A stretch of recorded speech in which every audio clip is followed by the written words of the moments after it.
Pearson. Okay. Nako, na-shock ako. Nakita ko marami palang married people. Don't worry. Some of the slides naman, pwedeng applicable sa inyo. Okay? So, God's will regarding singleness and marriage. Sige. Look at this picture. Sabi niya, may isa talagang single sa bawat magkakaibigan. Di ba? That happens. Here's the latest stat. There are 2.1 billion single people worldwide. Okay, that's probably, I think right now mga 8 billion tayo eh. So that's 25%. In the Philippines, how many do we have? 34.26 million singles. That's according to the 2020 census. Okay, that's the latest na. So dami, di ba? Dami. So before I move on, don't worry, you just raise your hand, I'll go to you. Para hindi walang pressure. Can you share to me, what are, for you, may advantage ba being, let's go to the single, mamaya na yung married. What's the advantage of being a single? Okay, anybody? Sige. Sige. Teka. Si Kirsten muna, tapos si Agnes.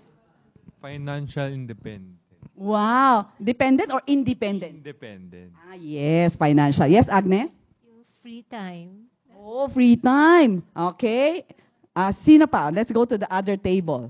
Meron ba dito gusto mag-share besides freedom, financial independence? Meron pa bang advantage? Hindi na pwede. No return, no exchange. Siguro you get to decide on your own sa mga bagay-bagay. Get to decide on your own. Grace, would you like to share something? Nabanggit na nila eh. Okay, tingnan natin. But before I show you the slides, mamaya na lang yung marriage. Sige. Baka mamaya may mag-away. Sige. Okay. Ayan, tama kayo. Okay? More freedom, time, and money. Pati money, mas marami. To what? Pursue your dreams. You can learn your more hobbies, new hobbies, sports. Kasi may pera ka eh. You have the time. You can go out with friends. Okay? You can help more people. You can serve God more. You can retire earlier. I have some friends who are retiring. Grabe. Kasi nga, wala naman silang kids eh. So they don't need to save a lot for the kids. So they can retire. And of course, more me time. Mga me time, di ba? Ito yung pinakamaganda. You can still choose who to marry. You still have that freedom. Pero syempre, with advantages, there will also be disadvantages. Okay? Here are some, look at this picture. Sabi niya, sa umaga, sarap maging single. Kaya maghintay ka lang, self, okay, So, talking to self. Trust God's timing. Pero minsan paggabi, Lord, when? Parang gusto niya na mag-asawa. So sometimes it's a struggle. The struggle is real. It's not easy being single in a couple's world. Di ba? Kasi in our society, mas maraming may asawa eh. 75%. So sometimes talagang you want also to get married. But here are the disadvantages. The feeling of loneliness or sometimes inferiority. Because people would let you, there will be a misconception that there's something wrong with you.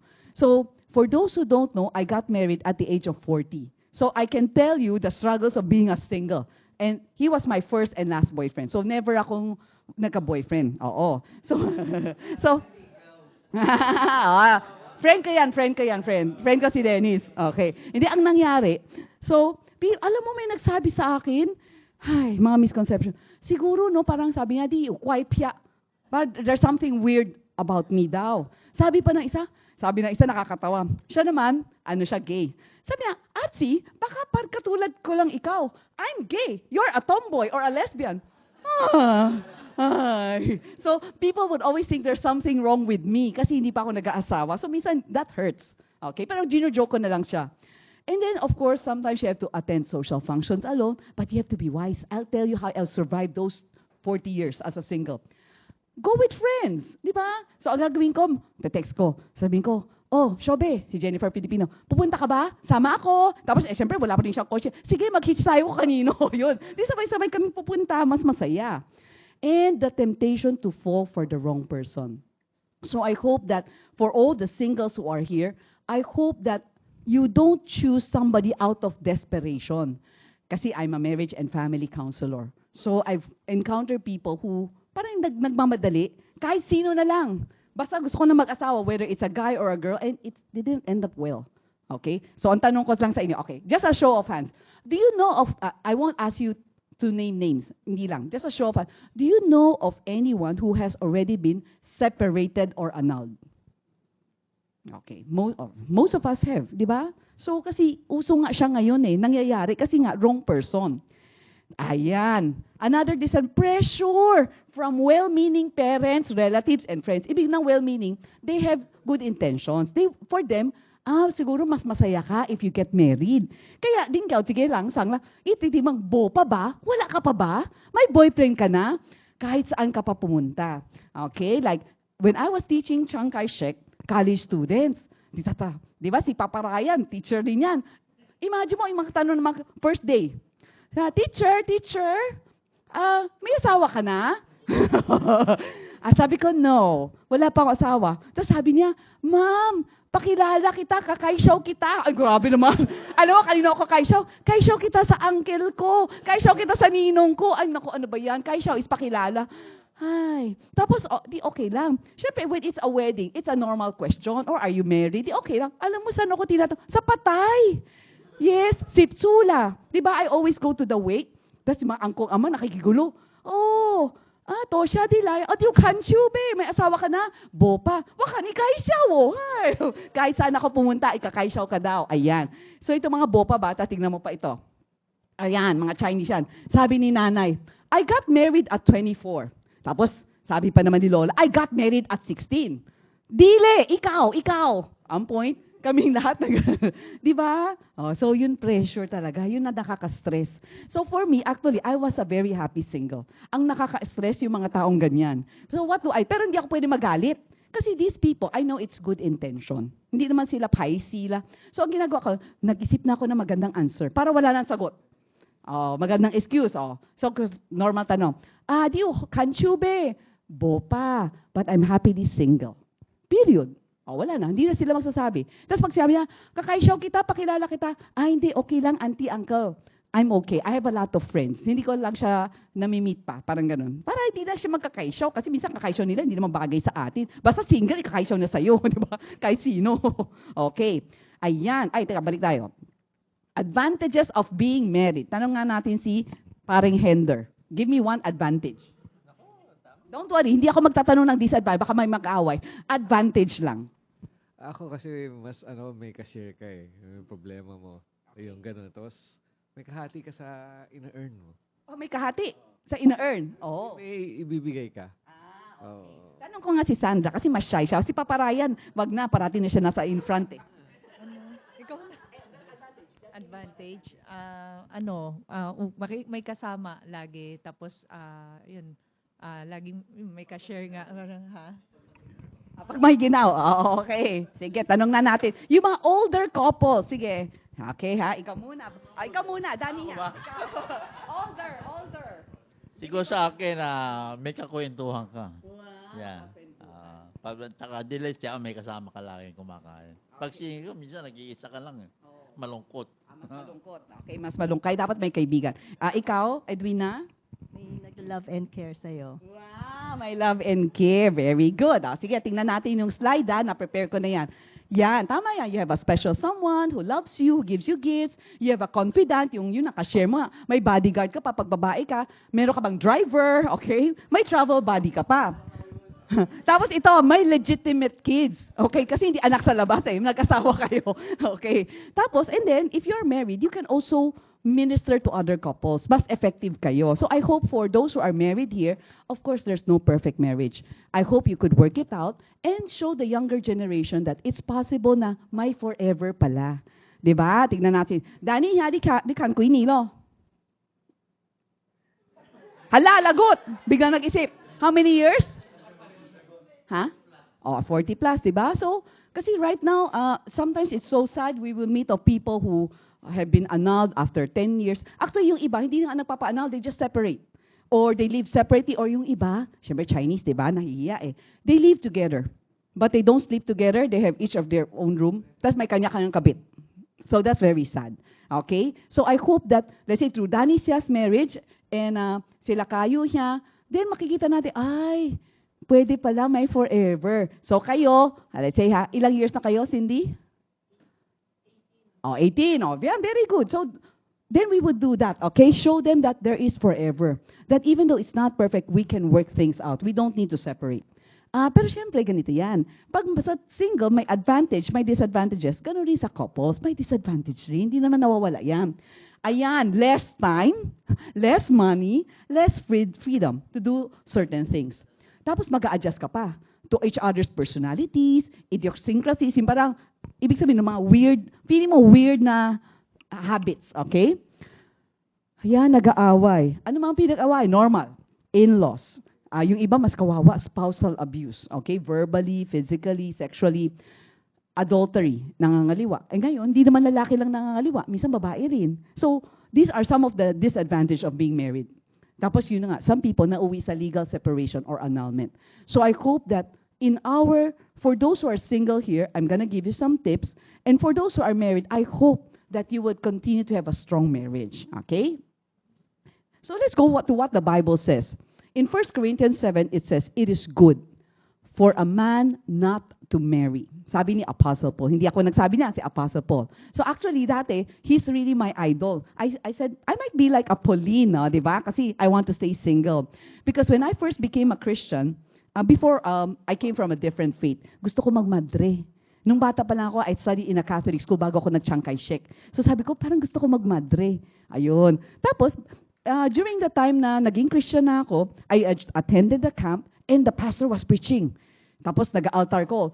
Who among you here, if God calls you to become a pastor, you would be willing to become a pastor?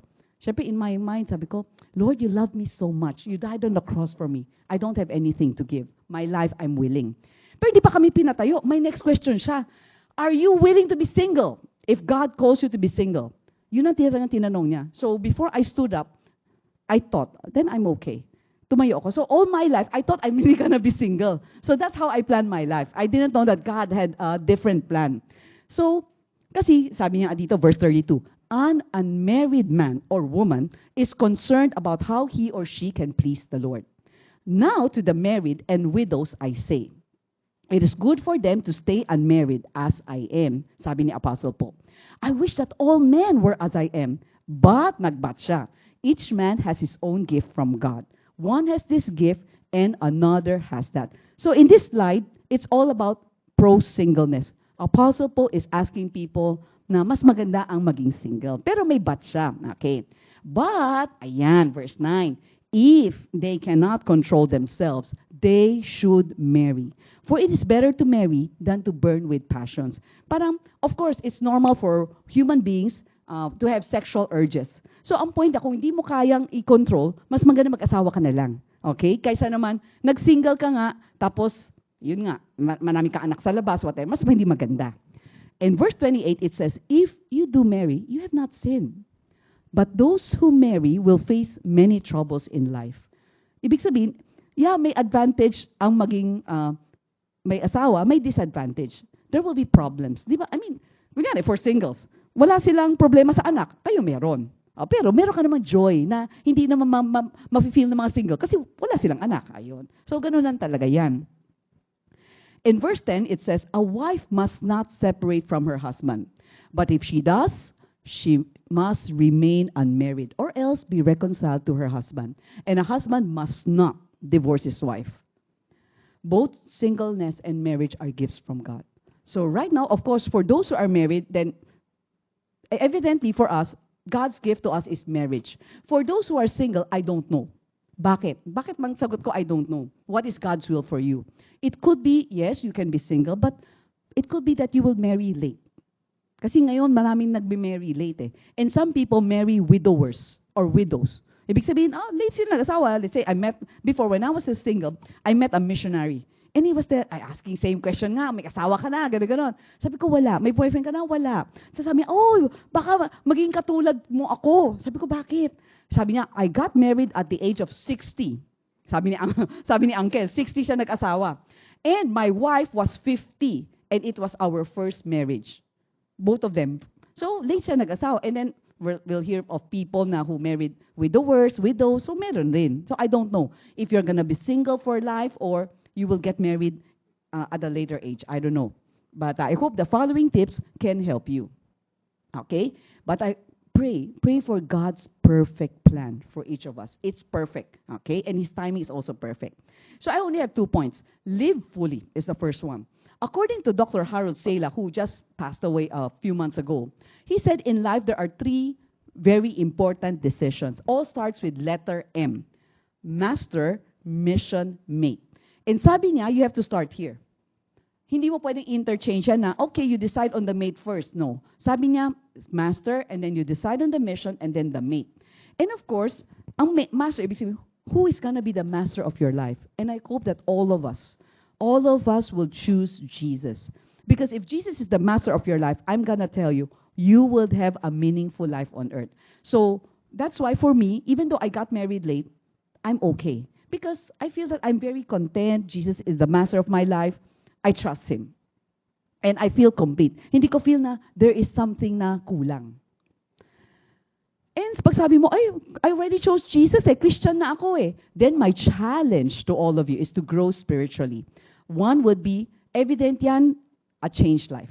Like when people look at you, nagbago ka ba? Kung dati, let's say, nagmumura ka, nag-cheating, okay, you lie, okay, unti-unti, no, we change. But those are outward. Mas mabilis i-change yung outward, mga bisyo. Makita mo yan sa mga raming na naging Christian, automatic, they change. It's easier. Pero ang mahirap is the inward. Let's say, thinking negatively about people. Okay, naiinggit ka. Okay, or you say bad things about people. Yung mga parang hindi obvious na sin, I hope we would slowly change. We will never be perfect. I am not perfect. But I hope, sabi nga nila, Christians are not sinless. We are not perfect. But we should sin less and less. Kasi binabago na tayo ni God. And that, reading the Bible and praying every day, it helps. Join a small group or a fellowship like this. Then I hope that we could evangelize, disciple people, serve in a ministry. Okay? You can ask Ati Perlita, what are some, or any of the leaders who are here, what are some ministries you can be involved in? Like kanina, nakita ko si Kirson nasa taas. Oo, nakakatuwa kasi dati when I was here, he was still small. Bata pa siya. Ay, ibig sabihin matanda na ako. Okay, kasi ayan. No, that's the first M, master. Second M is know God's mission for you. In my case, I know God's mission for me is to become a pastor counselor. And my desire is I will be that until I die. So that's my mission. And then, siyempre sinulat ko rin ano mga goals or what are things I want to achieve for God. One of them, ever since I was young, is that I want to take a doctorate abroad. Talagang gusto ko abroad. It's not the Philippines. But I need a scholarship. Kasi hindi naman kami mayaman. And God opened the way for me to get my doctorate in US. So I was able to graduate noong 2017. Because I said I want to use marriage and family counseling to help a lot of people in the Philippines. Okay? Kasi mahal magpa-counseling. Kung magbabayad sila, hindi nila ma-afford. And so I give counseling for free. Kasi the church naman gives me a salary. So for the community, whether they're Christians or not, I counsel for free. And then, sasabihin mo, ay, ano yung mission ko sa buhay? You have to pray. Lord, what do you want me to do? It will depend. Depends on the personality na binigay sa gayo ni God, your background, your opportunities, your talents, your gifts. Iba-iba yan And then you set goals. Let's say, you already have a tentative mission, okay? I'm gonna be a godly businessman, or I'm gonna be a godly teacher. So isipin mo, okay, what are goals for me to improve as a teacher, as a businessman? Ayun. So, kunyari, I want to become a manager by 2028. Dapat may mga goals tayo. Or, I want to learn how to speak Mandarin, Nihongo, Korean, Spanish, whatever it takes, okay, for you to improve as a person. So, know your mission, okay? And then, you can also develop your personality and skills, excel in your studies and work, establish friendships with a lot of people, both sexes. So this is a picture of me. Ayan, nakita nyo sila Poshan. This actually for me is a free trip. Okay, let me share with you my testimony for this free trip. I had a friend, I had her permission. When I was younger, I had a good friend. Sila, iba yung story, di ba? Ang daming story would be from rags to riches. Sa kanila baliktad. From riches to rags to riches.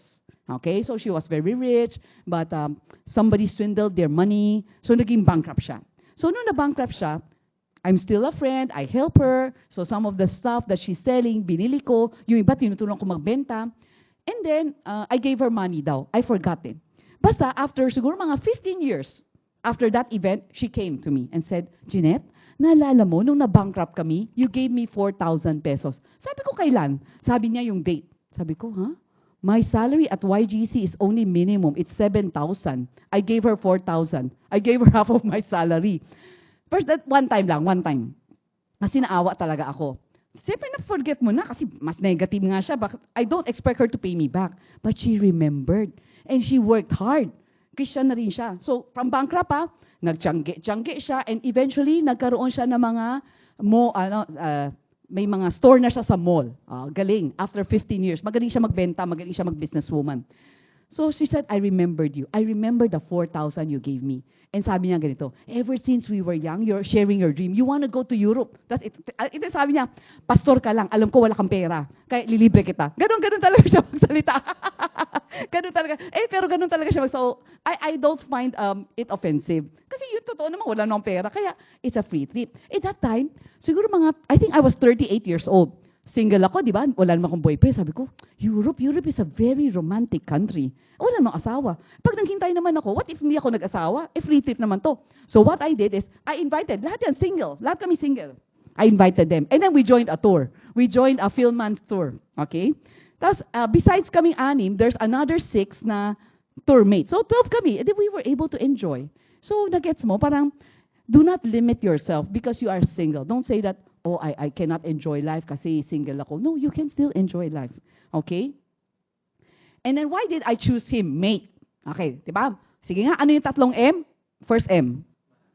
And then, gagaling Nako, si Pahon, master mission mate. Why did I choose him? Kasi, actually, nung naliligaw pa lang siya, nagtanong na ako, pasimple. Kasi I know my mission, di ba, is to stay in the Philippines. So, pasimple ako. Sabi ko, do you have plans of migrating? If Hans said yes, no. Ano siya? I won't accept him because my heart is to serve God in the Philippines. I'm very sure of that. So, tinanong ko siya. Sabi niya, naman, ibobalak may migrate. Okay. Tapos, actually, we are already old friends from YGC days. Matagal na. We're officers kami ng student fellowship. Pero he's a little younger than me, 1.5. Dati, wala akong crush na younger. Gusto ko puro mas mature, mas matanda. Tsaka yung mga artistahin na mukha. Tom Cruise, Andy Lau. Di ba yung mga gano'n? Liu Tehua, yun yung mga crush ko. Yan.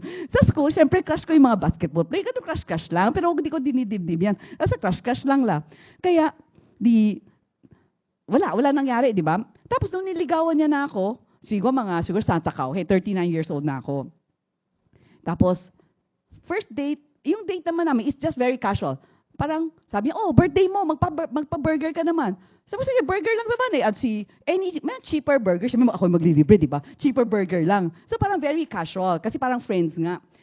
Tapos, pero siyempre feeling ko, he might be interested kasi why would he invite me? Kaya nagparinig na ako yung first date pa lang. Sabi ko, I recently turned down a Christian businessman.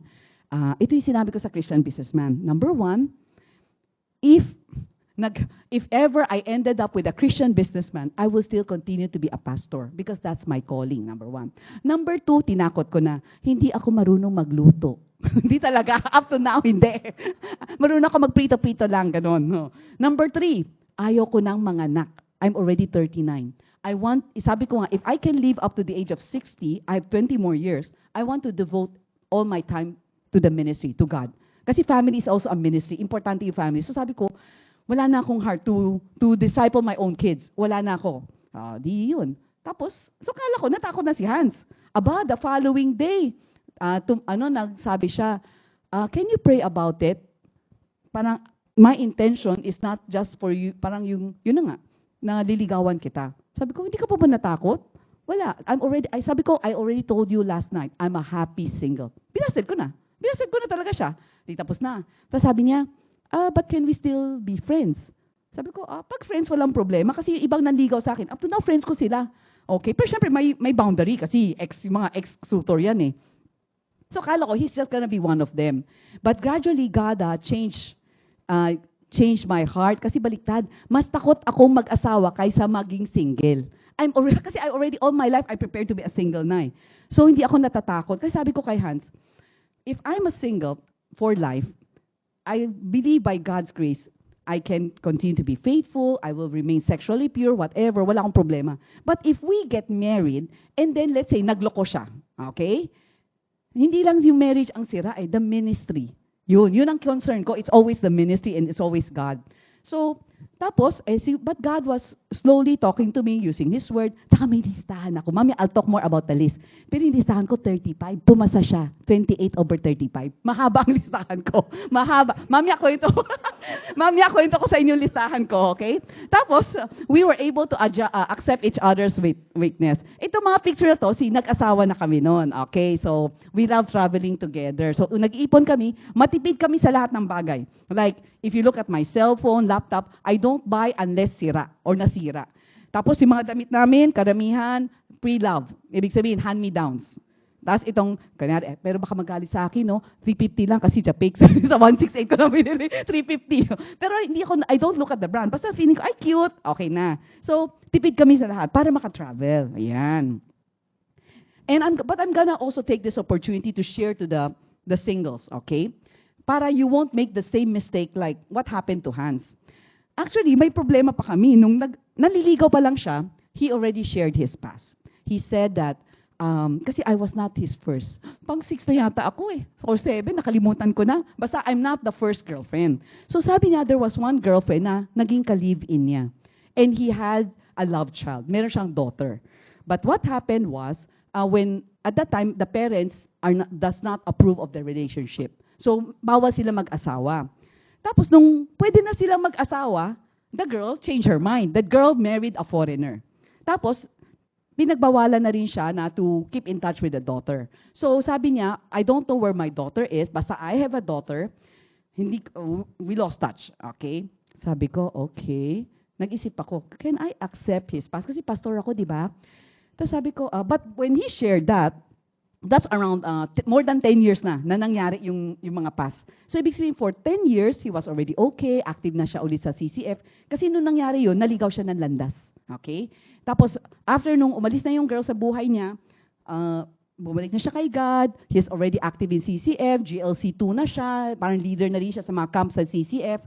So, sabi ko, if God can forgive him, and he has repented, he doesn't sleep around na for tagal-tagal na, 10 years, I'm okay. Tanggap ko yun. Pero, hindi ko alam kung okay sa parents ko. My parents are very conservative. Conservative rin naman ako. It's just that, since as a pastor, I meet a lot of people who have a negative past, whom God has also changed. So, I told my mom, yung gist lang, ma, ulat, sige lang, Lydia, ugwana. Hindi ko pa sinabi kung sino. Pero sige lang ko, may kaya si Tiao Belo, tsetsong utsige gina, tituro, loy kitsabowa, Josebo. Okay ba? Parang gist. Aba, for the first time, no violent reaction. Okay? So, totoo, di ba? So, then it's a go. Kaya ko siya sinagot. Pero, sabi ko nga, for the younger generation, don't sleep around, no to premarital sex. Because, like sa kanya, ano yung consequence? What if I said no? Not everyone would be able to accept his past, lalo na pag babae tayo. Imagine mo, ako yung single mom. Yes, in our generation now, it's more common, but not in the society, double standard. Okay lang pag yung lalaki may anak sa labas. Pag ako'y may anak sa labas, babae, mas mahirap. Mas ayaw ng mga magiging in-laws ko. So, I would tell, especially the women, no. Say no to premarital sex, especially because we are Christians. But sex is not bad. It's a beautiful gift from God, but only for married couples. So, bawal ang premarital sex for the couples, bawal rin ang extramarital. Ibig sabihin, you cannot get a kabit, whether you're a guy or a girl. So, nung kami na, sinagot ko na siya. Tapos sabi ko, ang suggestion ko is this. Sabi ko, we have to protect ourselves from sexual temptation. Okay? Because we want to set a standard for the younger generation. Sabi ko, if okay with you, our first kiss on the lips would be on our wedding day. Pumayag naman siya, and we did just that. And tapos, for those who are single, then you also have to learn to protect yourself. Like, Hans cannot visit me when I'm alone at the house. Kung wala, kasi tatlo na kami sa bahay, my parents and me. My 2 younger brothers are in Taiwan. So, I have to protect myself kasi tao lang tayo. Di ba? Parang we've heard of pastors who fall into sexual temptation, maski may asawa. So, we have to protect ourselves, even our own marriages. Tao lang tayo. Kung pastor nga sila di ba? bumagsak sila kasi nagkaroon ng kabit, nasira ang ministry, nasira yung testimony nila, nasira yung pangalan ni God. So I hope that for the singles, no to premarital sex. For the married, no to extramarital sex. Okay? Ito na yung anak niya. This is Ietaboa. Yato halo. Yes. Kaya, ito yung nangyari. When we got married, we only told a few people. Okay? Let's say, in UECP, kasi nandun ako nagsuserve, I only told 2 elder women. Leonida C. and si Irene C. Dalawa lang. Tapos, sa relatives, wala. Only my immediate family. Papa, mama ko, 2 shoti ko. And the in-law, syempre. Sabi ko kasi, actually si Hans, he's ready naman to share his story. Sabi ko, it's not yet the right time. Kasi I believe, if we get married, wala na may anak mo sa picture, and we share this story, there's a possibility some people might look at you differently. Madja-judge ka eh. So I said, let's wait. So wait lang kami, nag-asawa na kami. Tapos siguro mga, probably 7 years in the marriage. Siyempre, he's been faithful, wala naman hindi naman siya nangaliwa. Tapos while listening to a message on a Sunday service, I have the urge, parang may urge na sabi ko kay Hans afterwards, I think this is the right time. We have to tell people. So ang una naming sinabihan, syempre since I already work at MGC, Makati Gospel Church, is our senior pastor, my boss. And because he's also, kumaga disciplers namin eh, si Reverend Harg at saka si Pastor Geraldine. So we sat down with them, we told them what happened to Hans, kanon, and they were very gracious. They said, it's the past. We accept naman. It doesn't matter. So we also told our ninong-ninang, si Dr. Luzon, sinabi na rin namin. But we requested from Reverend Hargang and Pastor Geraldine, sabi ko, kasi meron kaming parang Bible study or mga meetings with the board, elders, and deacons, can you give us 30 minutes? Ako sa mga babae, siya sa mga lalaki to share our testimony, our story. Adi nag-share na kami. Tapos na, everybody was gracious, forgiven na, adi okay na. Alam mo, timing. Because 1 year after, Hans suddenly said, Jeanette, nahanap ako ng anak ko. Kasi hindi na mahanap anak niya, di ba? Mahirap eh. Kasi nagpalit na ng apelido. Imported na yung apelido ng anak niya. Hindi niya mahanap. Nahanap siya. Alam mo bakit? I'll tell you a funny story. Kasi yung totoong pangalan ni Hans, Danny? Hanford. O, di ba? Di ba, Hanford? Alam naman natin, di ba? Nako, pangalan ng underwear. So, hindi na ginagamit. Pero yung totoong pangalan, Hanford, nag-post siya ng resume sa LinkedIn. Hanford C. Chua. Nahanap siya ng anak niya. So sabi ko, ang maganda kay Hans he doesn't keep secrets. He just tell me, my daughter wants to meet me. So sabi ko, it's okay, you meet with her first. Kasi dati, when naliligaw siya, take note, naliligaw lang, nagsabi ka na. So if you have a negative past, naniligaw pa lang, sabihin mo na. Kasi sa totoo lang, if naging kami, let's say mag-boyfriend na, and then I found out he had this past, it's break. Kasi nawala na yung trust. I would not have married him. Kasi, nung pinost ko na yung picture namin sa Facebook, I'm in a relation, may mga tumawag na mga people who are concerned about me. Jeanette, ilan na? Several. Alam mo ba, may anak sa labas yan. Sabi ko, chill ka lang. Okay lang. Alam ko. Hindi ako niloko. hindi, totoo. That's their concern eh. So I appreciate naman. Hindi ako nagalit sa kanya. Kasi I really appreciate their concern. Sabi ko, don't worry. He did not lie about it. He told me. So I was open. Buti na lang. Kasi kundi lagot talaga. So, and then ang tanong niya, matatanggap ko ba anak niya? That's his question eh. Siyempre, of course, I know he loves his daughter. Ako naman, wala namang kasalanan anak niya. So sabi ko, I'm okay. So sabi ko, you meet up with her first. And then, if she's ready, let's meet together, the 3 of us. So that's what happened. So ngayon, nasa friendship stage kami. Pero sabi ko, patay na, di ba? Nag-meet na. Tapos na, wala na kayong problema sa board ng MGC. What about the other people like you? If you saw Hans with a girl like that, maisip mo, kabay-kabit siya. Ay di malalong magkagulo pa mundo namin. So sabi ko, so nagsulat ako ng press release statement. We send it to all the people who have been invited to the wedding, to all my relatives. Ayan, yun ang isang consequence if you have a negative past. Marami kang i-confess. So yun, sinabi namin. Then we also shared our testimony na kaming dalawa, we did not commit premarital sex, yung gano'n. So we have to tell a lot of people that. Kasi nga, sabi ko, when people see you having coffee with your daughter, baka kalin nila may kabit. Diba? So para walang problema. So right now, as we are getting to know each other, we hope that she would also come to know Jesus. Yun. And let me go na. This is a picture of me. I'm sure some of you will be there. This is a picture yung mga nasa YGC and Jerry Sim. Happily single ako and have to happily married at 40. Okay? I have no regrets at marrying late because I feel complete in Christ and I was able to do a lot of things for God. Kasi nga, free eh. Di ba? Free. Free yung time, free and everything. And I feel lonely sometimes. Seldom. Bakit? Kasi nga, I have an active social life. So, ito yung mga suggestion ko sa mga single. Loneliness, yes, we are prone to loneliness. But it doesn't mean you should be lonely. What you can do, of course, is knowing Jesus. Second will be, you should have friends. Maybe you're not an extrovert like me. But you have to have some close friends. Na kunyari, minsan na you can go out together for coffee, shopping together, traveling together. Then you won't be lonely, even if you're single. Tapos kunyari, mga Valentines, you prepare for it. One of the picture na shino ko kanina was during Valentine's, lahat kami single sa Bible study. I'm leading the group. So what we did is, during Valentine's Day, we adopted a street kid for that day. We treated them to Jollibee. Masaya yung mga bata, masaya kami. Tapos one Valentine's, kasi siyempre that's the time na medyo mas ma-feel mo yung loneliness, di ba? So one time, I bought something for myself. O, di ba? Love yourself. Okay. Another naman is, I invited some single ladies. We went out for dinner. So every year, planado na yan para hindi ako magmumukmuk sa mga Valentine's. O, di ba? Hindi, hihiramin ko na lang kay Sandra. Di ba? May ganun picture, hinaram ko.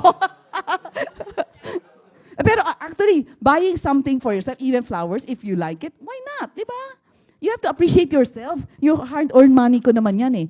Pero for me, for me, it's okay for the singles here to wait kasi it's better to be a happy single than to get married to the wrong person and be miserable for the rest of your life, my friend.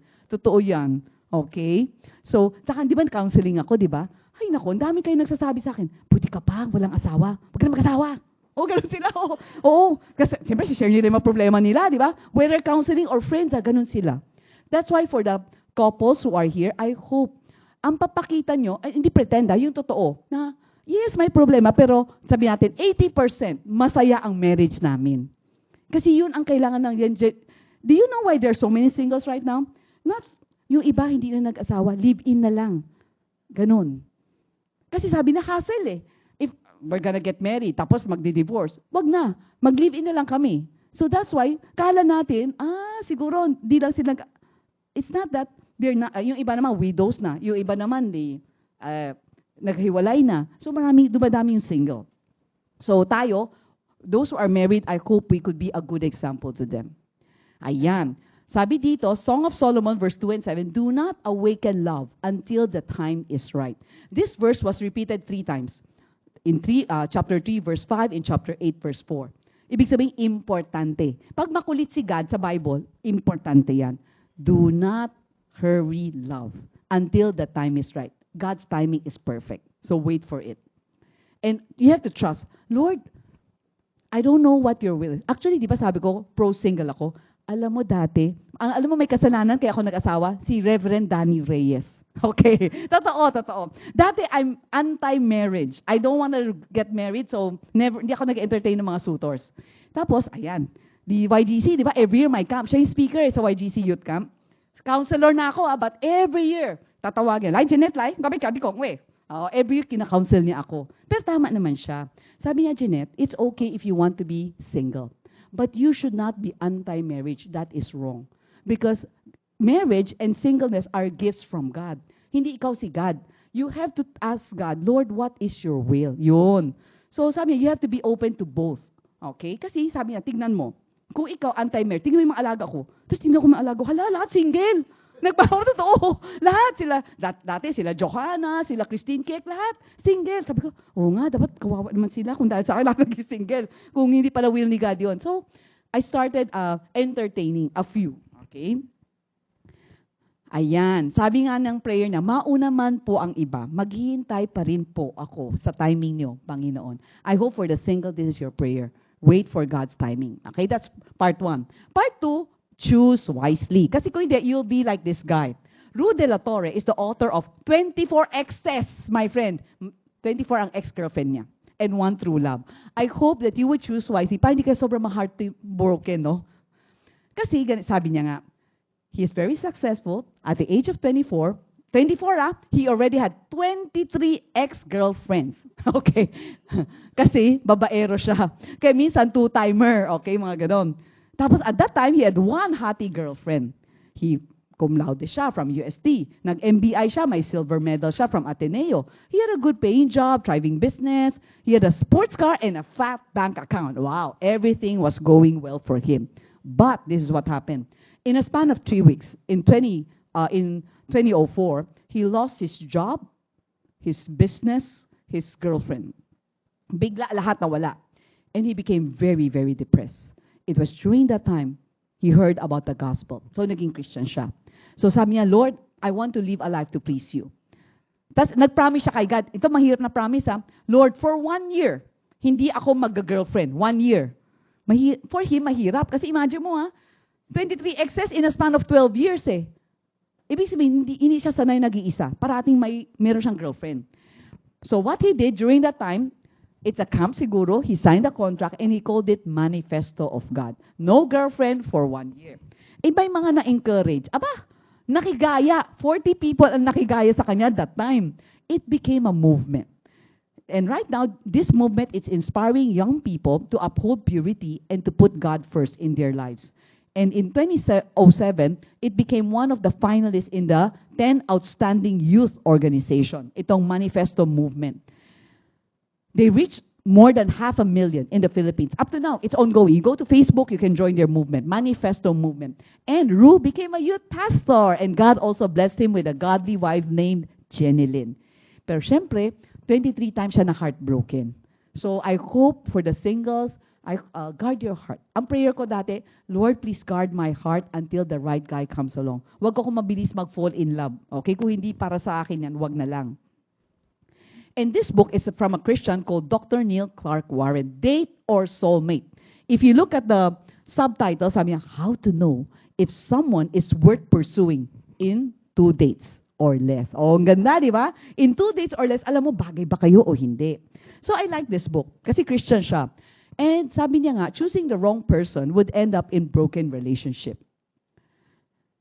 Chapter 1, sabi niya, know yourself. That's why for the super young people, let's say, yung mga elementary, no. Hindi magandang elementary, may boyfriend. High school, not that advisable kasi hindi pa mature. Sabi ko, at least 18. For the daddies and mommies are here, hindi na uso yung until you graduate. Kasi pag nag-graduate sila, 22 na sila. Okay? Iba na yung generation. So pag ako'y nanay, tatay, at least 18 anak. Pero kunyari lang, sasabihin ko, but in case you really meet someone you like, you tell me. I might change the age, basta you are honest. Kaysa naman nag-underground sila. Mas malaking problema mo kung nag-underground sila. Okay, so, kasi ang premise nga ng book, you have to know yourself. If you don't know yourself, you don't know your own weakness, your own strength, how would you know kung sino bagay sa'yo? Tapos sabi niya, develop your personality. Maximize your strengths and minimize your weakness. Tapos tingnan mo to, Hay, sabi ng babae, lagi na lang ako nag-iisa. Or mag-isa. Nakakapagod naman pag walang kasama. Tapos tignan mo to, wag mo akong kausapin. Galit siya. Tapos, Hay, tanda na ba ako ganito? So, ibig sabihin, siya yung may problema kasi mataray eh. So, nagets mo, I want you to think. Kaya, when people say that this person is not married, tawag na old maid, sabi ko, no, I'm not an old maid. I'm a lovely bachelorette. Di ba? Di ba? So, kasi, pero minsan, totoo minsan nakita mo sa TV, yung mga old maid, sila yung mga matatapang. Di ba dati sa school book ko, si Miss Tapia? Di ba? Yung mga Miss Tapia, tapos sungit-sungit. Di ba? Yung masusungit, siguro masungit yan kasi walang asawa. Yung ganon. So, when I was still single, sabi ko to myself, Lord, if you want me to be a single, I hope that I can be parang a model for all the other singles that you can be single, you can be pretty, and you can still have an attractive personality and happy. Yun. So I thank God naman, until I was 40, I was able to do that. I was able to let people see na we can be a happy single. Okay? Ayan. Sino sa inyo ang nakapag-try ng mag-speed dating? Meron ba? Wala. Yun ang uso ngayon, okay? Speed dating. In speed dating, let's say, all of you, let's say, 15 guys, 15 girls. Magbabayad tayo. Pero, for me, sulit. Actually, if I'm single, I wanna try that eh. Kasi parang for fun, at saka sulit. Imagine mo, let's say, I paid 2,000 for one night. There are 15 girls, 15 guys. Tapos, lahat tayo may number. Kunyari, ako si girl 1, ito may boy 1. Tapos, kaming dalawa ang magkatapat. Okay. Tapos, we will talk for 5 minutes. Tapos, after, ting, ting, ting, ting. Tapos, iikot. Ikaw naman, kausap ko naman siya. So, after that, alam mo, talking to all that 15 boys, meron niyang checklist, isa check. Kunyari, ako si girl 1. Chinek ko si boy 1. Chinek na rin ako, pwede kami mag-exchange ng phone number kasi type niya ako, type ko rin siya. Ayun. Pero sabi nga nila, in speed dating, how would you know that if 5 minutes lang kayo nag-usap? Sabi ni Dr. Neil Clark Warren, because at the back of your mind, you already have a mental image of what you want in a lifetime partner. Parang may mga qualities kang gusto. So sabi niya, make a list. Have a must-have list. Magsulat ka, ano yung must-have? Yung non-negotiable. Yung dapat meron siya. So, walang perfect na tao. Maximum of 10. Okay? Ako, minaximize ko talaga siya. 10. Okay? Sample. Somebody who loves God. Somebody who's smart. Somebody who loves his family. Kasi ako nagbabantay sa parents ko eh. If that guy doesn't love his family, he cannot love my parents. Mahirapan ako. And pinakalas na yung looks, sabi ko, cute in my sight. Cute. Hindi ko kailangan ng gwapo. Okay? Kasi sabi ko kasi, di ba, para sa akin yung gwapo, artistahin eh. Okay? Okay? So gusto ko yung blonde hair and blue eyes. Yun ang gusto ko dati. So I really thought I'm gonna marry an American. Pero hindi pala. God changed it. So have your own must-have list. Okay? What I like about the book is the next one. Make a can't stand list. I never found this chapter in another book. Ano yung can't stand? Sabi niya, kala natin it's the big things na nagpapaaway. Sabi niya, no, it's the small things. Small things. Kasi, kunyari, pag na-in-love ka na and you don't have a list, hindi, siguro magbabago siya pag nagkasawa na kami. Ang problema, hindi nagbago. Hindi mo pala matake. Kunyari lang susulatin, for me, some of my can't stand is, sorry, kung may matamaan, mama's boy. Bawal yan sa akin. Ayaw ko rin ng kuripot. Ayaw ko rin ng possessive. Ayaw ko rin ng babaero. Ayaw ko rin marami akong ayaw. So, I already have a list. So, pag may naliligaw, I took up my list and screened the guy. Kung feeling ko medyo pasado, mag-date. And see how it works. Pag hindi pasado, wala na. I don't even go out on a date with him. Sayang oras. Sayang pera din niya, di ba? So, I hope you can make, maski 3. Let's say 3 or 1. And usually, I realize that this list, it depends on, sometimes it's your dad or your mom. Like, my dad has some good qualities. So, nasa must-have, na parang tali ko. Pero syempre, my dad, hindi naman siya perfect. So, may mga ayaw ko sa kanya na nilagay ko din sa cannot stand. And in the same way, di ba, nagda-date naman tayo, di ba? After one date, I cannot stand this kind of character. So, dinadagdag ko sa list ko. Yun. Ayan, tignan mo to. In their 20s, sabi ni girl, Lord, gusto ko yung mahal ka, nagsaserve sa'yo, magaling magluto. At syempre, dapat gwapo. 20s, 30s, Lord, kahit di na gwapo, basta nagsaserve sa'yo at magaling magluto. Pagdating sa 40s, Lord, basta mahal ka at mahal ako, okay na yun. Pag 50s and above, Lord, yung humihinga, please.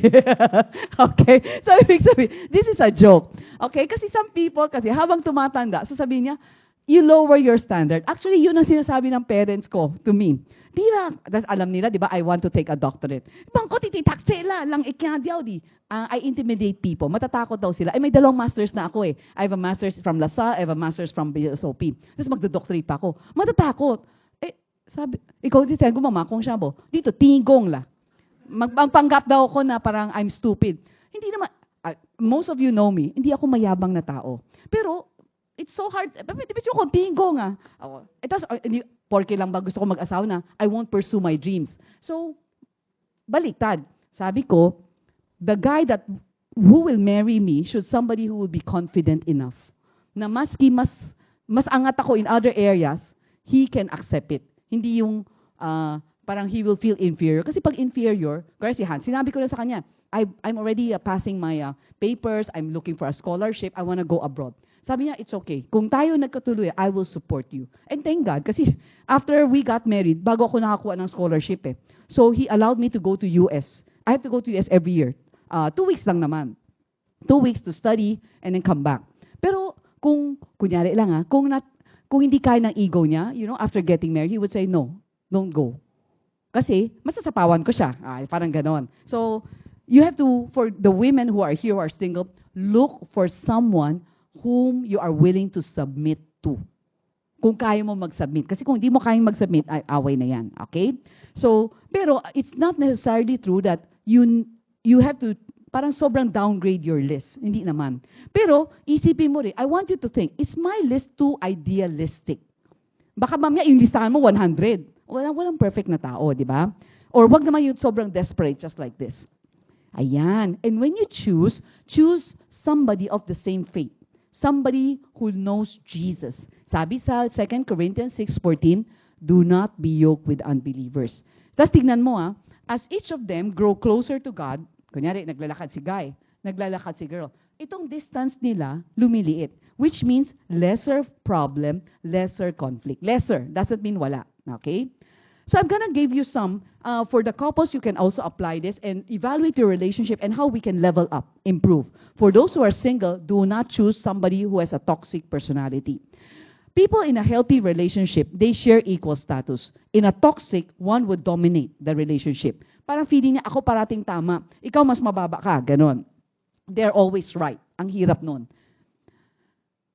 Dito naman, look, if you're a healthy relationship, they feel happy for each other's achievement. Uy, ang galing-galing mo. Recently, somebody would tell me na, nga, sabi ng, yung parang, let's say, whether the husband or the wife, sabi niya, ay, nag-share ako na may achievement ako. Sabi niya, hindi, tsamba lang yan, tanga-tanga mo nga. Yung ganun, pinuput down, totoo, sakit-sakit.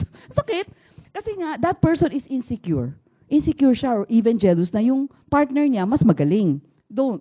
Wag tayong ganun. They put you down, they gossip about you, they slander you. No, that's a toxic person. And people in a healthy relationship, ayan, they give each other free time to do what they like. Ito naman, pag toxic, naku, 24 hours, naku, every moment gusto niya nakadikit sa'yo, sobrang clingy. Alam mo yun, hindi na cute yan. Hindi na cute yung mga clingy. Kasi nga, wala ka ng time eh. A normal relationship, you won't be that possessive or jealous. Because I've heard horror stories of, alam mo yung pinagsasalosan, sino? Yung, kunyari, kapatid ko. Pinagsasalosan. Kasi I spend too much time daw with my family. May ganun. Yung iba naman with the best friend, yes. There are some people like that. Okay? So, kung naliligaw pa lang, may ganun na, let's see if they can change, but if not, break up.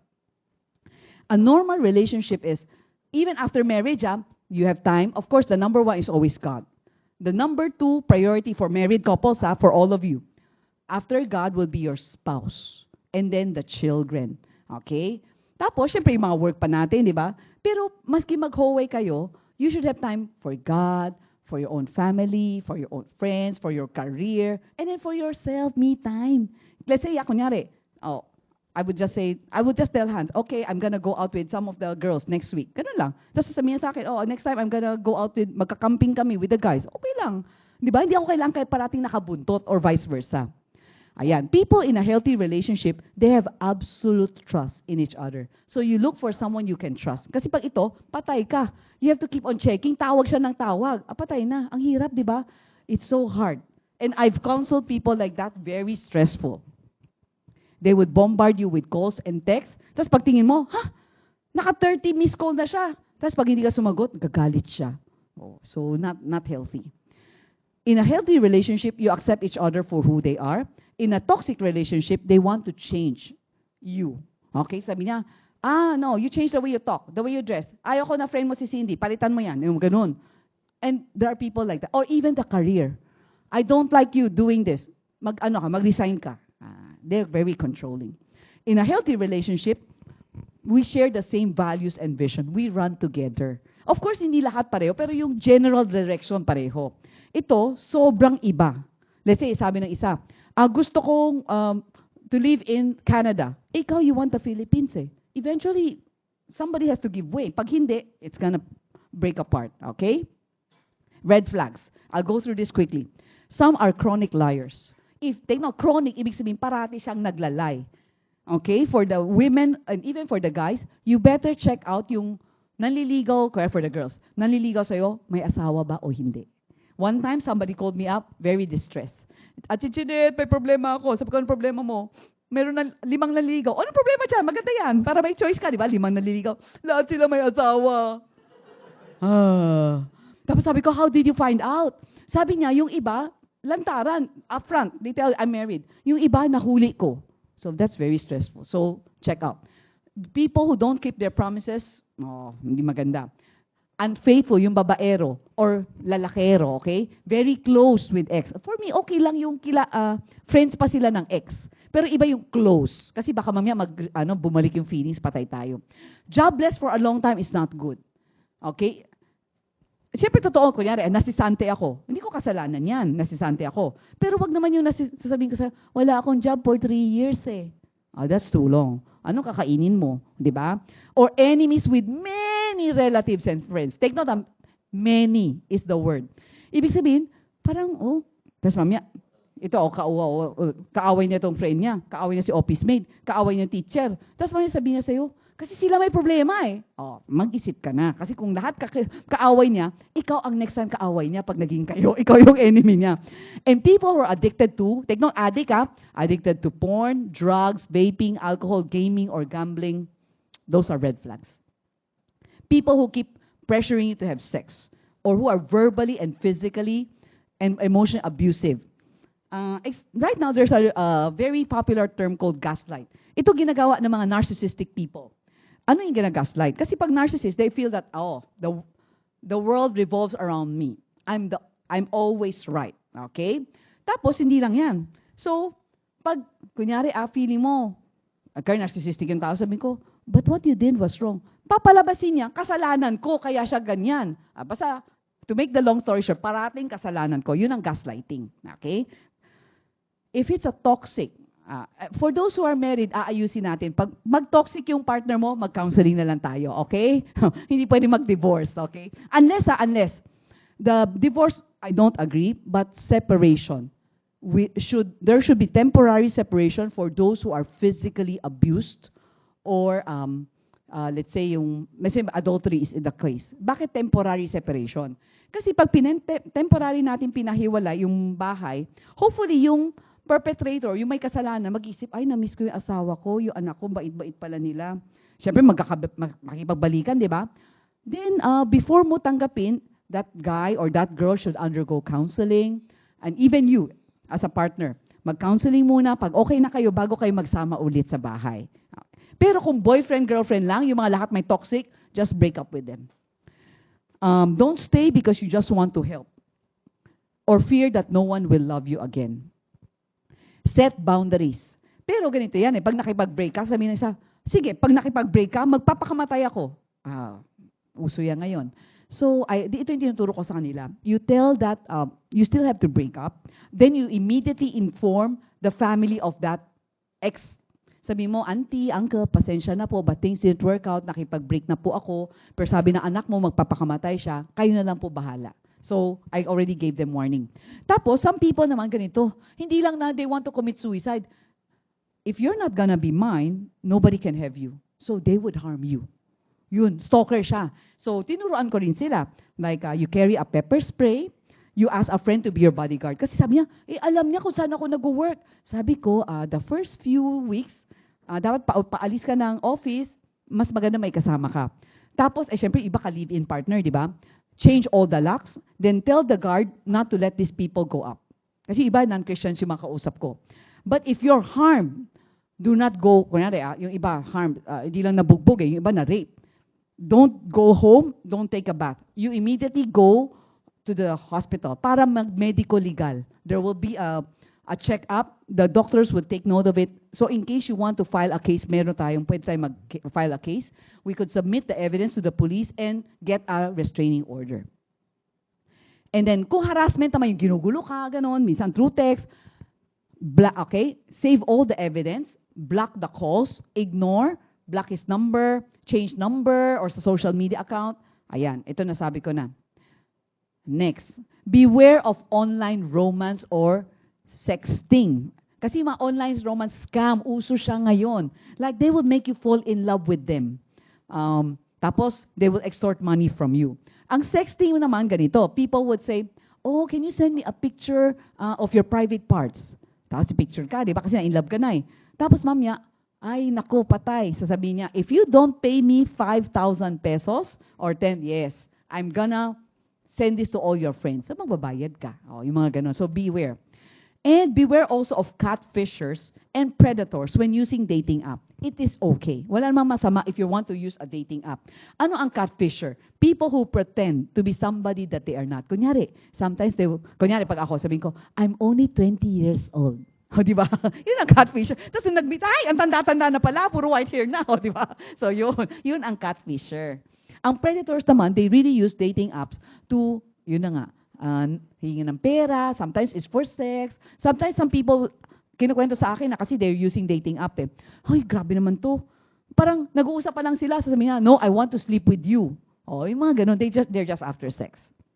So people in a toxic relationship, they can take conflict as a means, in a healthy pala, they take conflicts as a means to boost mutual understanding. Pag toxic, they refuse to communicate kasi when there is something wrong.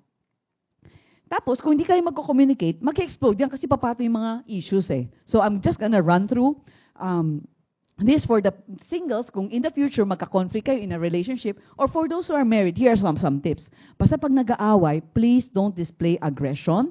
Yung physical kayo, yung memurahin mo, gano'n, no. Or susuntukin mo, sasampalin mo, please don't do that.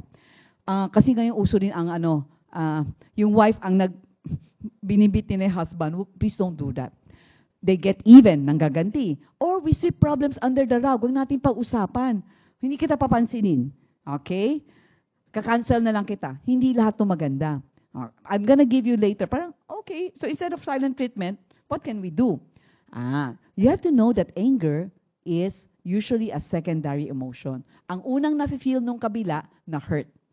So, when you're angry, please do not say anything you'll regret.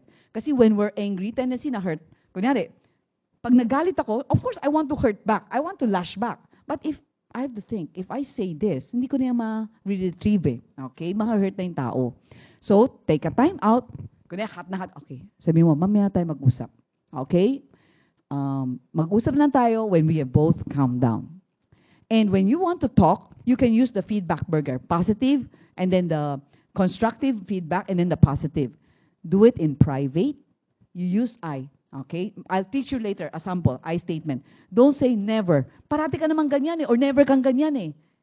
Kasi sometimes it's maybe most of the time or seldom, but not never. Be specific and share. Bakit ka nagalit? Okay.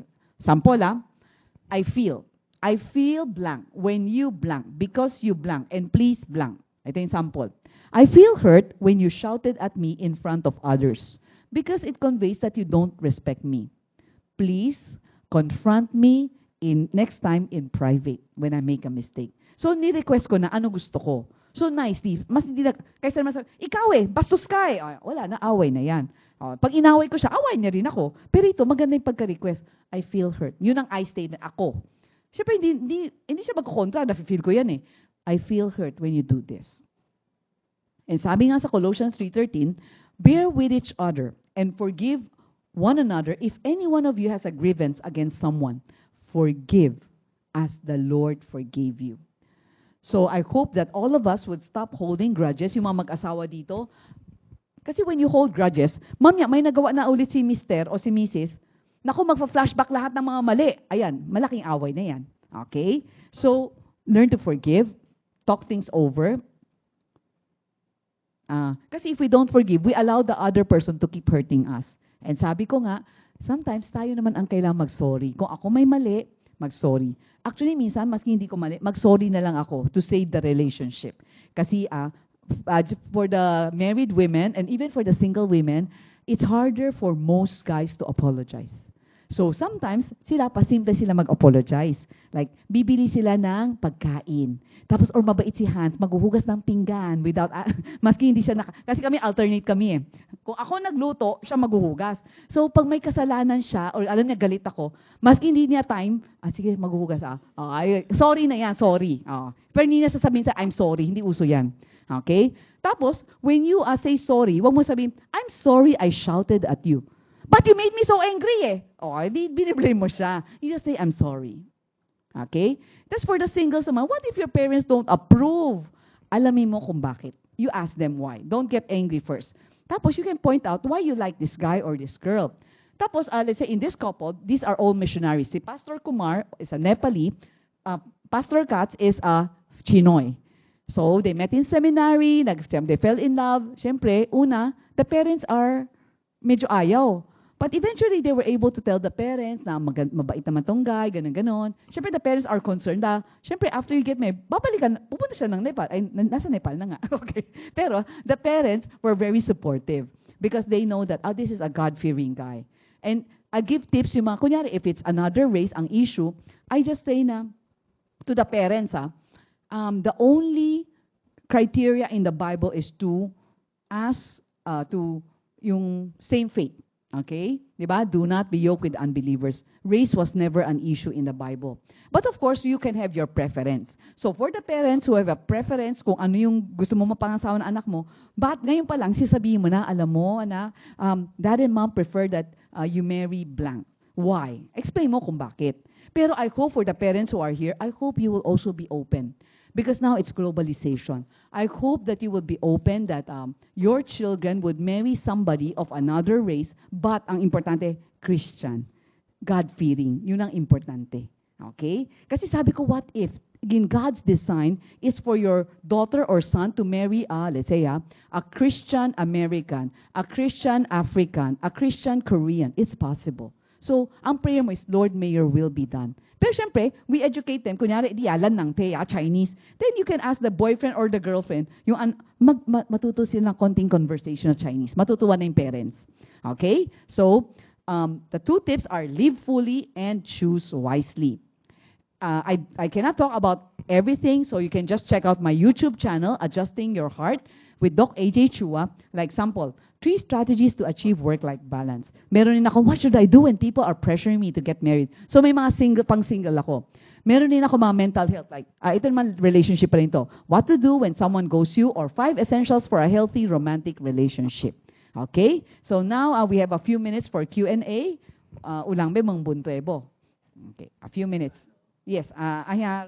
Temporary separation, right? Kasi it's said, you mentioned adultery or physical abuse, right? But what if those who are undergoing mental or emotional abuse? Would you also advise temporary separation?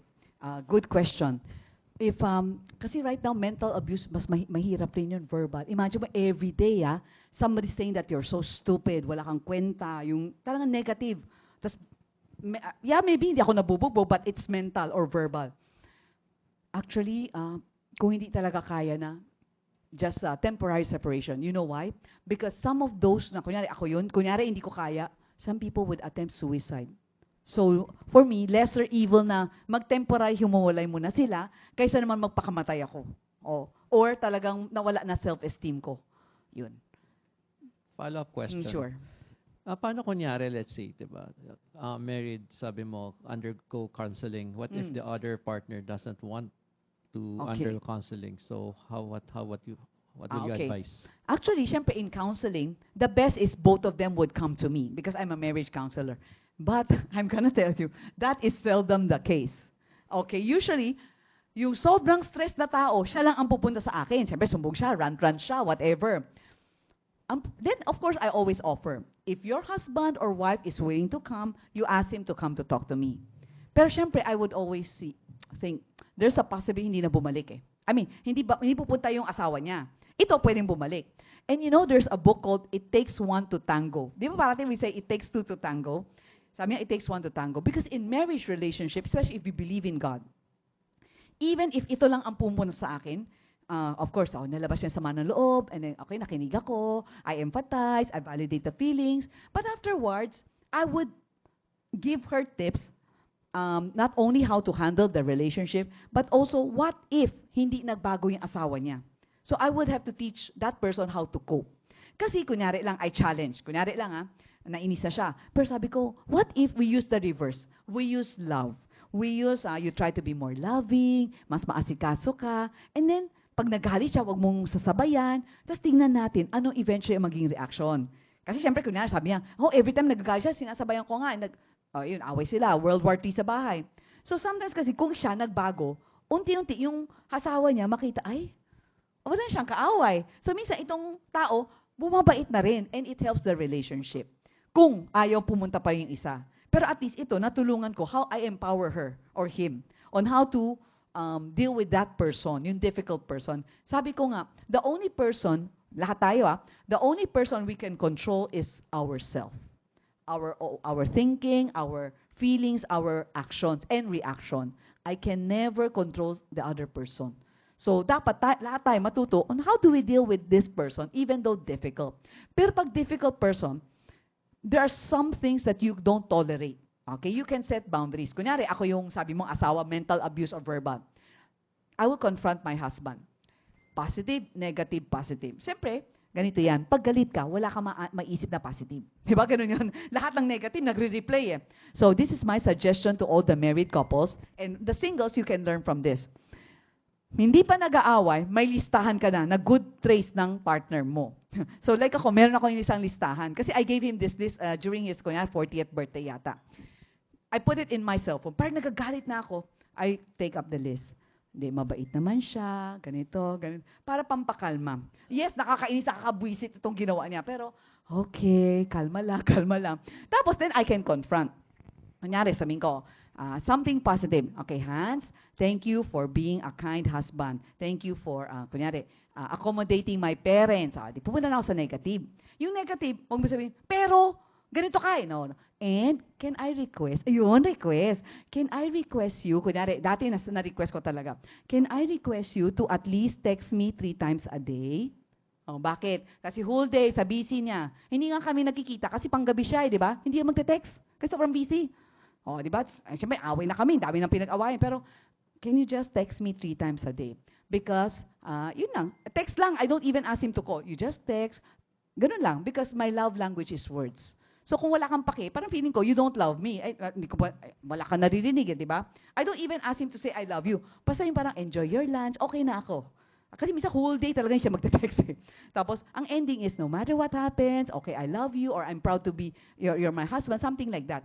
Positive, negative, positive. So, kunyari, yung nabubugbog, yung mental na lang, mental verbal abuse. So, you start with something positive. Tapos, yung gitna, sabihin ko ganito, I know that sometimes, I make a mistake. And if you use if you're verbally medyo abusive na, I would have to walk away, I will have to go to the bathroom or no. Because I cannot handle that anymore. Hindi ko na kaya. Ayun, sabihin ko na. Para next time, nagsisermon na naman siya, abusive naman siya, okay, I'm sorry, but I will go to the bathroom. At least alam niya bakit ako aalis. So it's not that I'm closing the door, but it's I have to protect myself. Yun. Tapos dapat lahat tayo may friendship. Even when you're married, you should still have some of your girlfriends or guy friends. Bakit? Kunyari, then I have a safe place to rant. Meron kaming isang girl group na wala kami lang, puro wives lang. Okay? Tama-tama, nakipag-away ako, may away kami ni Hans. At nalalabas ko. And I know that these people, hindi kami ako machichismis, they don't look down on Hans, kasi alam namin na mabait asawa ko, na wala lang, lahat naman tayo may topak. Ako rin may topak, di ba? Yun. So it's a safe place to run. You need a safe person. Lahat tayo. Take note, outside the marriage. So hindi pwedeng, do not expect, for the singles, para alam niyo lang, do not expect your spouse to fulfill all your needs. Hindi sila superman, hindi sila superwoman. That's why we need God, we need friends, we need hobbies. Ayun, dapat balance. Ayun. Okay? Any other person who would like to ask anything before we close in a word of prayer? Meron pa ba? Okay, nahiya sila. Don't worry. If yes. Pake. How to encourage, you mean? Sige, lakasan mo, hindi kita marinig. How to encourage young people to pursue marriage? Kasi Aha. parang very low. Sa church natin, very low ang mga population. Actually, no, hindi lang sa church natin. Everywhere you go. Hindi kasi nga, right now, if you ask the Gen Z, the millennials, they are very discouraged of what they're looking, of what's happening in this world. Like, makita lang nila, let's say, for me, when I was growing up, my parents kept on fighting. So sabi ko, if ganito lang mag-asawa, hindi na ako mag-asawa. Buti na naging Christian parents ko, so they fight less. Okay? But yun nga, so for the parents who are here, yun. If you have a strong and happy marriage, it would naturally encourage your kids or the next generation to get married. Kasi nakita, ay, ang saya-saya na. Alam nila na walang perfect, pero you still forgive each other, work things out, yun. So be honest. For the parents who are here, you don't need to pretend.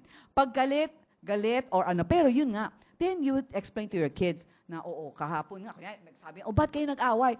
Oo nga yeah, what we did was wrong and we're learning from it. So we are also not perfect. So you also pray for mommy and daddy. Parang you don't need to cover up kasi nakikita naman or nasa sense ng mga bata. But for the younger generation naman, yun, besides you guys having a stronger marriage, we can encourage, but I hope for us, we don't pressure them. Let's say, my brother Jackson is not yet married.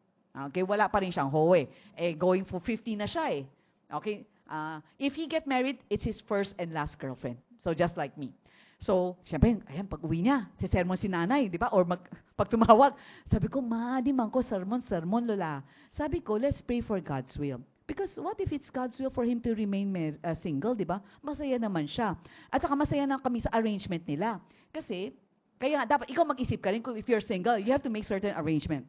Right now, they rent one condo, Seket Manicoro, our church member, Seket is senior, 60 plus. Si Jackson, mag-50. Meron pa silang isang single na mga 40. And they have 3 separate rooms, they just share one. Pero so far, for us, it's a good arrangement. Pag nagkasakit si Jackson, alam ko may magbabantay. And hindi lang yan, they go to Europe together, they go to Japan together, they go to church together, they serve together in a church. So nagets mo, so even though they're single, they're happy. So for me, when I was still single, naisip ko na yan, if I remain single, let's say, ito yung concern ng parents ko. Dati, sabi niya, bolang be Cody. Wala daw magbabantay sa akin. Sabi ko, Ma, that's not a good reason to get married. Kasi, you only get married because you love that person. That's the only reason. And you know it's God's will. You don't get married kasi para ulang be Cody. Sabi ko, Ma, yung mga anak ngayon, please, for the married, do not expect or pressure your kids to Cody. Bakit? We can teach. We can model. Pero ang point is, if I have kids, if their dream is to go abroad, I will let them go. Yun ang point. I'm not gonna be selfish and say, no, you have to stay here, take over the family business, or take this job because I want you by my side until I die. Hindi ako ganun. I would give them wings to fly. Siyempre, mas masaya ako if they're gonna be here, di ba? Pero kung hindi, isipin ko na it's okay. I can visit them abroad while I'm still strong. So, I know it's not easy, but we have to learn to remember yung mga anak, the asawa, all, even whatever we have, our friends, they are all pahiram lang ni God. One day, we would have to return them to God. So habang sa atin sila, we take good care of them, we disciple them, we journey with them, and I hope that through us, this world will become a better place. Kasi if not nga, yun nga, the singles, parang minsan sobrang pressure, yun nga, they fall into temptation, syempre, marami. So that's why we try to also be friends with them. So ako, up to now, I have some single friends. Of course, I make time for them. I have friends who are married. So let's continue to encourage one another. But don't pressure them. Kasi if it's not their time, it's okay. Parang God has a different purpose. Kung wala siyang mapili, wala siyang nahanap, it's okay. Pero syempre, pag kayo, you also have to learn to, in a way, make the most of your time for the singles. Para hindi ka sobrang maraming downtime. Kasi pag sobrang ka maraming downtime, you will get depressed kasi wala kang ginagawa. Isip ka lang ng isip. Then for me, I would rather na you join a vocational course, you serve in the church, you go out with friends, and then you can also maybe go to short-term mission. Ang dami naman pwedeng gawin as a single. Yeah. Okay? Pag wala na, okay, let me pray for, yes, Ate Perditz. Okay, how to find Christian singles. I would suggest if you can join some interchurch activities. And I hope that Jerisim, the Young Pro of Jerisim, can join with, let's say, UECP, UECG, NMEC, di ba? Dami pa. Okay, like MGC in the future, hopefully. Kasi we're also starting up the Young Pro ministry. Another is you can join COE. COE Young Pro, di ba? We have a success story. Si Ate Marge, di ba? Ate Marge, di ba? Si Ate Marge, doon niya na-meet yung asawa niya, yung ate ni SP. It's through COE. So there's nothing, hindi nakakahiya mag-join. Di ba? Na parang joining inter-church activities like that. Tapos, actually, there are also dating apps for Christians. Maghanap na lang kayo. Alam ko, nakita ko kasi, minsan, di ba, may nagpa-pop up for Christians only. Or meron ngayon, Christian speed dating. Maghanap kayo. For me, there's nothing wrong. Kasi alam mo, mas sulit ang speed dating. Kasi, you ask the guys, one date, it would cost them probably 1,000 pesos. Isang date lang yan. At least ito, pag kunyari, at 2,000, 15 girls ang na-meet mo. Then you can choose. Pero take note, you can only choose one. You can only ligaw one at a time. Pero yung friendship, pwedeng sabay-sabay. Yung getting to know, yung pwede. Pero pag manliligaw ko lang, isa lang. Pero girls, pwede tayong mag-entertain sabay-sabay. Entertain kasi pipili kami, di ba? Yun ang maganda. So that's a good question, Ate Per. And sometimes naman, kunyari tayo, yung mga married. Minsan, tinatanong ko, kunyari, I would ask si Shoti, Shoti, what are the top 3 qualities you want in a, kunyari, girl? Sinabi niya sa akin. Tapos tinandaan ko, in the future, may namita ko isang girl, parang swak sila. Then I can connect. So, para simple would be, ako tsaka si Hans, treat them out for dinner. Di ba? It's a parang double date. Tapos, ayun, very informal, chat-chat lang. Kung ayaw niya, ay diwag. Kung ayaw ng girl, diwag. Or you gain a friend. Parang ganon. So, tayo rin, even as pastors or the leaders of the church, we can try to organize some things like that. Okay? Okay, let's pray, my friends. Heavenly Father, I just thank you, Lord, for this time that we could be able to discuss what is your will for us regarding singleness and marriage. And I pray, Lord, we thank you because we know that both singleness and both marriage are gifts from you. And we pray that each of us, especially the singles, would be able to be sensitive to your guidance, to your perfect timing for them, and also perfect plan. Lord, I pray that, who have the desire to get married, if they want to get married, we pray that you will be the one to prepare the right person for them. Not the perfect person, but the right one for their personality. We also pray, Lord, that they would choose wisely, and while waiting, they would be able to live fully. Not to waste their time, but rather to serve you and to be able to maximize the time that you have given to them and resources. For those who are married, we pray that may you help them, Lord, to be able to continue to love their spouse, their children, be able to nurture the intimacy and romance in the marriage, so that when younger people see them happy, or even their own kids, the younger generation would want to get married. And we pray also that may also keep them from all sorts of sexual temptations, so that through their marriage, your name will be glorified. So Lord, we just entrust each of the people in this room into your hands. May you continue to bless them with good health, a vibrant spiritual life, and that we can shine for you in whatever we do. In Jesus' name we pray. Amen.